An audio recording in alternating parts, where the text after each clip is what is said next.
Ambrose, how you doing, sir? You good? Yeah, good. Yeah, really well, thanks. How's things been since the last ITV show? Yeah, it's kind of there's always going to be a downside of it, you know, from being elated, you know, tremendous venue, tremendous fight, tremendous crowd reaction, and of course followed in the media. You always want that follow-up, and I think that means it's resonating, and that's exactly what happened.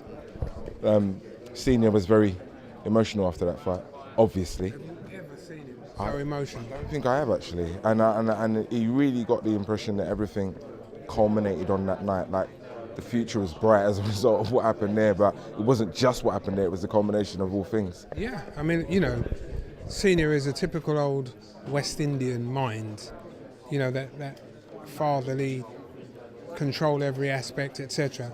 And what we'd seen was it was dissipating, it was moving away, or in point of fact, he took a deliberate step backwards.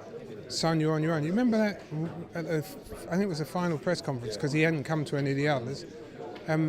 When he said, you know, he's petrified, his son could lose. I'd never heard him speak in those tones, but it was for sure, and it worked because Junior came out like a firework on November the 5th and dominated the entire procedures and didn't let James come back in there. You know, James still had something, but he wasn't allowed to express it. Everybody thought, me included, he fought an unusual fight, James. He looked like he was to clinch, hold and spoil. It didn't work. James fought the fight that he was forced to fight. You know, we can talk about it now. When they sparred years ago, James was fleet of foot, this real effervescence, a built ebullience about him, this real character, imposing. You know, the James DeGale who fought Jarrell was masterful. The James DeGale fought the other day only fought in the way that Eubank allowed him to fight.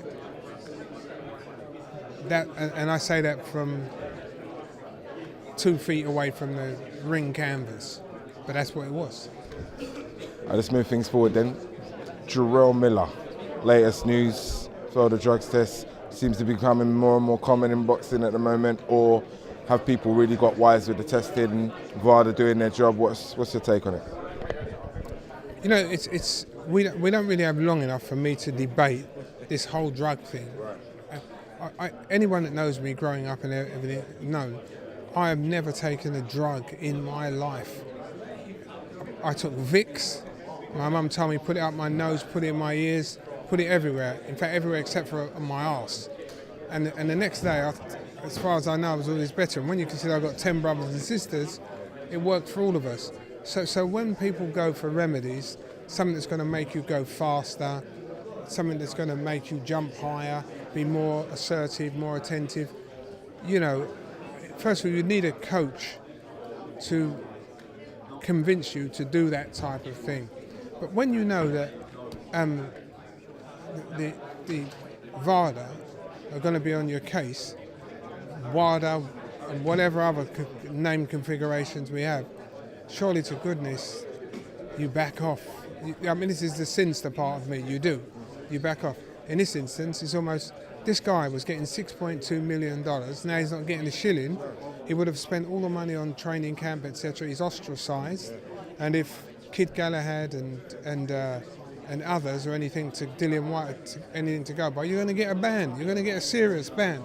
There's no escaping. And so you should as well. But, you know, I'm glad that I'm not involved in the fighter, but he's ruined his whole life for trying to get some advantage. And I think it doesn't stack up. Who does AJ take on next for you? From my own personal point of view, to be honest, I'm flummoxed. Not like you? I'm of an era where the best fought the best. You know, Ron Lyle could not have been acknowledged as a great fighter if he didn't take the fights. Ernie Shavers, you know, this is the bit like Muhammad Ali's measured by his greatness because he fought everybody that there was to fight, albeit like Floyd on his own terms. But then that's masterly timing and everything else. On here, from Anthony's point of view, you know, he now controls his own career, obviously guided and steered by Eddie. But out in the United States, I don't know where his head must be at the present moment, but I'm sure in his mind he's fought all the available contenders. You know, is it going to be Michael Hunter, you know, son of the bounty hunter? We saw him destroy, I think it was at York Hall, excuse me for not remembering his name, the kid from, I think it's from the Congo, big giant guy, recently got a win to put him back. Sorry, who are you talking about? This, you know, I'm talking about a guy who Hunter beat, knocked out at York Hall. Huge guy. He's based in Scotland. I know the tall guy. I know you're talking about. Yeah, looked like a phenomenal. I watched him spar with Daniel Dubois, and he looked awesome. But the important thing is Hunter beat him. So, and then Hunter looked really good in his last fight. So, could you bring him in? Well, when you've sold 17,000 tickets, you know you've only got to agree a fee that somebody's going to get. So yeah, that's a good one. Ortiz, could he fight Ortiz? I wouldn't like to be suddenly stuck with a masterful southpaw. I wouldn't want it. He's a huge guy. He's got problem. Punch resilience. He's a problem on there. So really, there is the relatively unknown Pole who is based in New York. So maybe there's some local fervour. I think he was the one when Charles Murray fought him. He did his knee or something. You know. So there's that calibre of fighter, but if I was Eddie now and I was AJ, I'd be saying, New York, this is AJ, this is me. It's like Muhammad Ali fighting in Madison Square Garden. It ain't about who he was fighting, it's about him. It's about a performance, and I think they'll get away with that. I've got no doubt about that. But then I think the roadshow has to come back to England, because even at the O2, you could have a minimum ticket price at the O2 of £150 and name what you want as you go up. It will sell out twice over. And they're all singing local songs. And they all love the local lad. And if he wanted to go for a run at 2 o'clock in the morning, he just goes with his mates and says, come on guys, let's go.